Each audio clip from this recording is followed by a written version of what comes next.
Hi guys, my name is Lily and today I wanted to make a video about the 10 items that I would bring on the Alone show. So lately I have been watching the 5th season of Alone, which is my favorite survival show, one of my favorites, besides those with Matt Graham.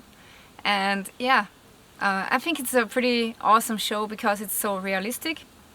And yeah, when I was watching the show, I always asked myself, what 10 items would I bring for the show? So if I were to participate, which I'm not, by the way, then which of the items would I bring? And yeah, so I thought about it, and first of all, it's important to consider the location. So my 10 items would be a little bit different depending on the location, If the location is Vancouver Island, then I probably would take different items than Mongolia. And yeah, so let's start with Mongolia. Let's say if I was there in Mongolia, which 10 items would I take? So the first items that I want to mention are must-have items. So without these items, it's not going to be so easy. So the first item is really a sleeping bag. A good and warm sleeping bag. Without a sleeping bag, you're not going to make it. So it's pretty clear that you have to get a good night's sleep so you can do all of the, strenuous tasks at daytime. And you really need a good sleep. For everyone who thinks they can do it without a sleeping bag, it's not possible. I've slept outside for a couple of nights, one at each time, without a sleeping bag.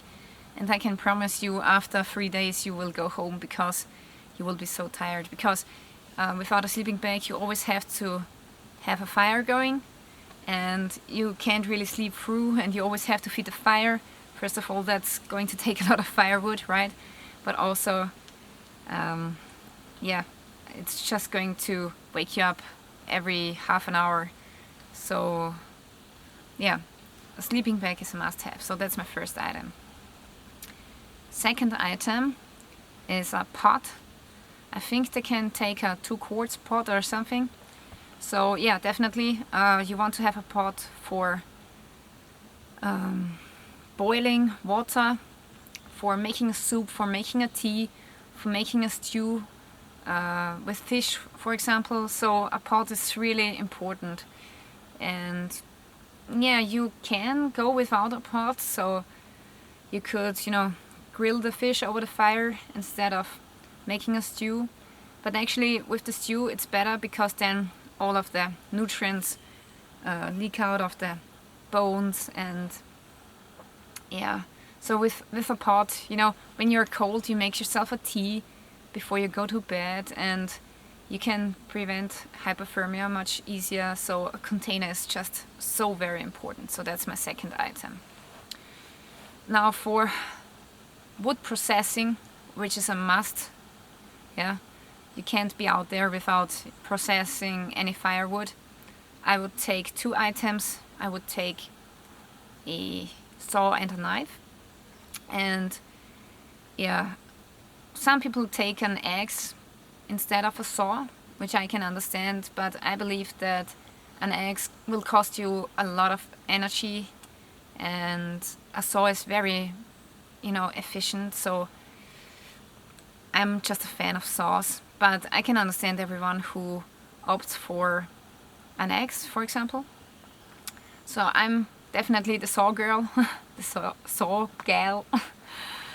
Yeah, so with my Boreal 21 I can cut down pretty much any tree within the size here.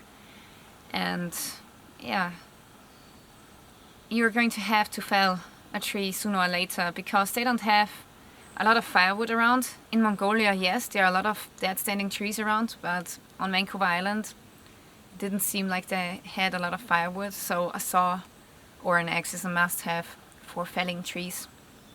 And I would take the saw because, yeah, it's more efficient.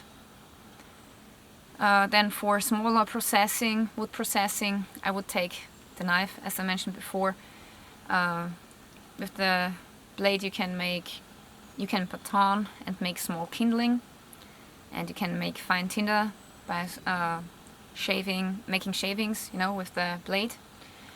So yeah, a knife is all purpose, you need it for cutting small things, for carving traps, for fishing, for gutting the fish, gutting, smaller animals, and yeah, also for self-defense it's important. So I would definitely go for saw and a blade. So that's 4 items. Yeah, then I was thinking about the fire steel, and actually, I think 2 guys lost their fire steel on the show, and one just created fire by friction and just stayed longer. So I think I have pretty good bow drilling skills. So I was really thinking about leaving out the fire steel and go for friction fire instead. But of course, if you fail to make a bow drill fire, then you can go home. So that's a pretty high risk to take. So I'm not quite sure about the fire steel, if I would take one. I probably would take one at Vancouver Island because it's raining so much there, and yeah, everything is wet there, and it's going to be hard to find a bow drill set, a dry bow drill wood for the bow drill. So yeah, I probably would go for fire steel on Vancouver Island, but in Mongolia it seemed like they have a lot of, willows and poplar species, and I'm really comfortable with making a bow drill fire with that kind of wood. So I probably actually would leave out the fire steel. Of course, yeah, making a bow drill fire takes a lot of time and also a lot of effort. So maybe you can do it at the beginning when you're still strong, but when you get weaker, it can be that you can't make a bow drill fire anymore. So that's the second risk. But Mitch, at the first episode, he took a container with him, a small Altoid tin can, and he made char cloth with it. So if you would take a carbon knife with you, then you can create some sparks, and yeah, you could make charred materials, and that would be, an option. Yeah, if the bow drill is not working anymore. Okay, so I'm still at 4 items. Okay, tarp. Actually, I would take a tarp in Vancouver Island because it's raining so much there. But in Mongolia, it didn't seem like there was too much rain. And from what I saw from the show is that most of the participants, they didn't choose a tarp because actually they got supplied with a very small green tarp, which is to protect the camera gear. So they get it for the camera gear, but actually they're using it for the shelters. So they have a tarp, but it doesn't count as one item. So I wouldn't take a tarp either, because you're getting one, which is kind of, cheating. So yeah, whatever. So I wouldn't choose a tarp because I'm getting one, but it's not one item, so it's crazy. I'm still at 4. Okay, and then I would definitely, take a fishing kit with me with, I believe, 10 assorted hooks and 100 meters of fishing line or so. Definitely. Recreating fishing line is not so easy from natural materials, so I would definitely go for the fishing kit. So that's 5. And also, if I was in Mongolia, I would go for the bow and arrow. A couple of people there have successfully hunted actually small animals, and that's pretty cool because that's the first time I think we have seen it, because in the last episodes on Vancouver Island it seemed like they didn't have a lot of small game, and yeah, in Mongolia it seems better. So I would definitely go for the bow and the arrow. And yeah, I thought about making a bow and arrow myself, but actually I have made some bows and arrows, but actually it's really hard and you can mess up easily to make a good bow, and also it needs to be very accurate. And making arrows is also not so easy. I can still make a bow, but it will never shoot as accurate as a bow that I bought in the store. So I would definitely go for the bow.